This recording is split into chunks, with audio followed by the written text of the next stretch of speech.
আর পুরুষের জন্য কি ন্যাংটা ঘুরে বেড়ানো? এইটাই তো দুঃখ। আমি গত বছরে মুম্বাই যাচ্ছি, এয়ারপোর্টে বোর্ডিং পাস করাচ্ছি সকালে 6:30টায়।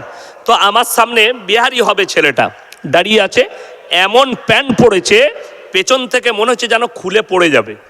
তো আমার মনে মনে হলো আল্লাহ একে একটু অ্যালার্ট করে দিই, নাহলে সব গোলমাল হয়ে যাবে, আমি পেছনে আছি।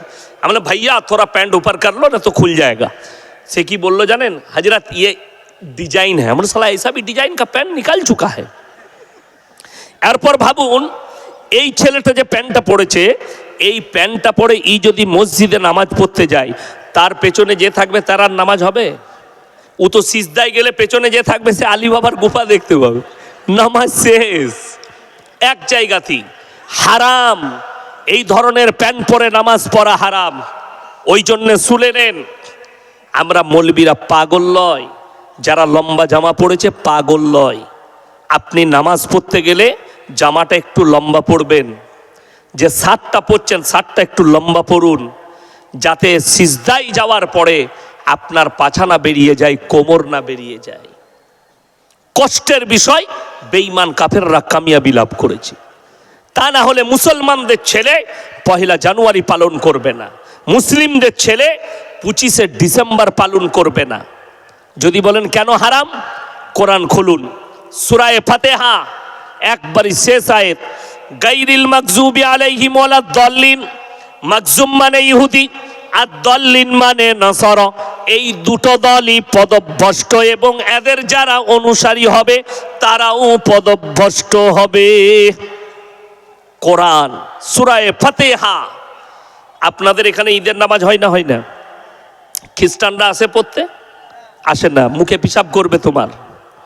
কিন্তু মুসলিম যায় ওই জায়গায়। যেমন এখন একটা শব্দ আমাদের ভারতে চলছে, বিশেষ করে পশ্চিম বাংলায়, ধর্ম যার যার উৎসব সবার। আমি বলেছি মারাত্মক কথা, দামি কথা, কোরবানির সময় বলবো গরুর ঠ্যাংটা ধরবি আই। কেমন লাগবে? বলে না, ইসলাম কেউ কি ব্যথা দিতে শিখায়নি। তাইলে সম্প্রীতি তুমি বুঝতে পারোনি। এই ধর্ম যার যার উৎসব সবার, এটা কোনো সম্প্রীতির ভাষা নয়, এটা সম্প্রীতি নষ্টের ভাষা। সম্প্রীতি আমার রাসূল সাল্লাল্লাহু আলাইহি সাল্লাম শিখিয়েছেন। তোমার বাড়ির পাশে কে বসবাস করছে দেখো না, সে দলিত হোক, আদিবাসী হোক, হিন্দু হোক, খ্রিস্টান হোক, ক্ষুধার্ত হলে খাবার দাও, বস্ত্রহীন হলে বস্ত্র দাও, বিপদে পড়লে পাশে দাঁড়াও। এইটাই হচ্ছে আসল সম্প্রীতি। রাসূলের হাদিস, তোমরা মুমিন ততক্ষণ হতে পারবে না যতক্ষণ পর্যন্ত তোমার কাছ থেকে তোমার প্রতিবেশী সুরক্ষিত নয়। আগে চলুন। এই যে ইসলামে গান বাজনা হারাম, এটা জানার পরেও অনেক মুসলমান বিয়েতে গান বাজনা করছে না? করেনি? অথচ ইমামকে 1000 টাকা বিয়ে পড়ানি দিতে গায়ে লাগে, কিন্তু বেটার বিয়েতে, বিটির বিয়েতে গান বাজনা করছে। আরে দুঃখ লাগে। আমি আমার বর্তমান জেলার আমার এলাকার কথা বলছি। পয়সা চাইতে এসছে, হুজুর বিটির বিয়ে দেবো, গরিব মানুষ, কেউ নেই, কি লাগবে, কি দিতে হবে? হুজুর যা দিবেন দেন। কিছু একটা পয়সা দিলাম, আরো বিভিন্ন গরিবরা দিল, বড় লোকরা দিল পয়সা, গরিবের মেয়ের বিয়ে। এরপর বলুন সেই গরিবটা কত বড় বদ্দিন আর হারামখোর। এই লোকের কাছে টাকা চেয়ে মেয়ের বিয়ে দিচ্ছে, অথচ 5000 টাকা দিয়ে ডিজে ভাড়া করে গান করছে। ওই 5000 টাকার একটা সোনার জিনিস মেয়েকে কিনে দেয়নি। হারাম কাজ করছে, লোকের কাছে চাঁদা করে বিটির বিয়ে দিচ্ছে, তাও হারাম কাজ। শুনেলেন আল্লাহ রসুল সাল্লাল্লাহু আলাইহি সাল্লামকে আল্লাহ কোরআনে বললেন, যারা মেলা দেন, যারা গান বাজনা দেন, যারা গান বাজনায় মুক্ত হন, ইন্নাল মুবাদ্দিরিনা কানু ইখওয়ানাশ শায়াতিন ওয়া কানা শাইতানু লিরাব্বিহি কাফুরা। যারা অপব্যয় করে তারা শয়তানের ভাই। ইসলামে অপব্যয় কি? আল্লাহ বিরোধী কাজে ব্যবহার, টাকা খরচা করা, রসুল বিরোধী টাকা ব্যবহার করা, কোরআন বিরোধী কাজে টাকা খরচ করা, ইসলাম বিরোধী কাজে, আল্লাহ বিরোধী কাজে, যেটা হারাম, যেটা ইসলামে বৈধ নয়, সেই কাজে টাকা ব্যবহার করা ইসলামে বৈধ নেই। আল্লাহ বললেন তারা হচ্ছে শয়তানের ভাই, আর শয়তান হচ্ছে জাহান্নামী। তার ভাই যারা হবে তারা জান্নাত তো দূরের কথা, জান্নাতের খুশবু পর্যন্ত পাবেন। আপনি জানেন ইসলামে হারাম, ওই কাজ করবেন না। আপনি যে টাকাটা খরচ করবেন ওই টাকাটা গরিবের মেয়ের বিয়ে দেন, সমাজসেবী করুন। আমার আসানসোলে একজন বন্ধু আছেন, আমার কাছের অন্তরের মানুষ, সদরুদ্দিন ভাই, কোটি কোটি টাকার মালিক।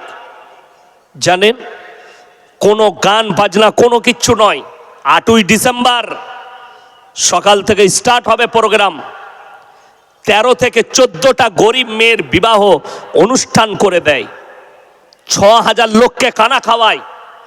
6000 হিন্দু মুসলিম যারাই আসবে খানা খাবে, নিরামিষ খাবার, এবং 14টা মেয়ের বিয়ে দিচ্ছেন। তাদের পেছনে এক একজনকে 4 লাখ টাকার মাল দিয়ে বিবাহ দিচ্ছে। আরে তুমি খোঁজ লাও, বাঙালজি গ্রামে আমরা একটা ক্লাব করেছি, সেই ক্লাব থেকে টাকা জমা হবে, বছরে 2 লাখ টাকা খরচ করে একটা গরিবের মেয়ের বিয়ে দেবো। আমি বলছি, তোমরা যদি ভবিষ্যতে হজে যেতেও না পারো, তো তুমি কিয়ামতের দিনে দেখতে পাবে আল্লাহ তোমার হজের নেকি লিখে রেখেছে। জোরে বলুন সুবহানাল্লাহ। অথচ তুমি গান আর বাজনা করবে, তুমি বদ্দিনের ওপরে টাকা খরচ করবে, হারাম কাজে টাকা খরচ করবে। আল্লাহর কসম করে বলছি, পৃথিবীর মৌলবীকে এক কাছে করে, পৃথিবীর পীরকে যদি এক কাছে করে দোয়া করাও, তোমার দোয়া কবুল হবে না। কিয়ামতের দিনে দেখবে সব ফাঁকা। জলসা দিয়েছো বেকার, দোয়া করিয়েছো বেকার, সব আপনার বেকার চলে যাবে। ওই জন্য অনুরোধ করছি, নামাজ কেউ ছাড়বেন না, জোরে বলুন ইনশাল্লাহ। রোজা কেউ ছাড়বেন না। বেঈমান কাফেররা কতটা মেহনত করেছে, ঠান্ডা মাথায় জিনা করাচ্ছে আমাদের যুবক যুবতীকে। তারা নাম দিয়েছে 14ই ফেব্রুয়ারি ভ্যালেন্টাইন ডে, কাজ হচ্ছে জিনা করা। তারা নাম দিয়েছে রোজ ডে, কাজ হচ্ছে জিনা করা। তারা নাম দিয়েছে কিস ডে, কাজ হচ্ছে জিনা করা। তারা নাম দিয়েছে চকলেট ডে, কাজ হচ্ছে জিনা করা। অথচ আপনি জানেন না যে প্রত্যেকটা একটা মেয়ে, বর্তমানে মুসলিম পরিবারের মেয়ে, সে যদি বালিগ হয় তার জন্য পর্দা করা ফরজ। সে স্কুলে যাক, সে কলেজে যাক, সে ইউনিভার্সিটিতে যাক, সে যে বাজারে যেখানে যাবে, তার জন্য পর্দা হচ্ছে ফরজ। মেয়েটা যখন বালিগ হবে, তাতে 10 বছরে বালিগ হলে তার ফরজ হয়ে যাবে, সে 11 বছরে বালিগ হলে তার ফরজ হয়ে যাবে, সে 12 বছরে বালিগ হলে তার জন্য পর্দা ফরজ হয়ে যাবে।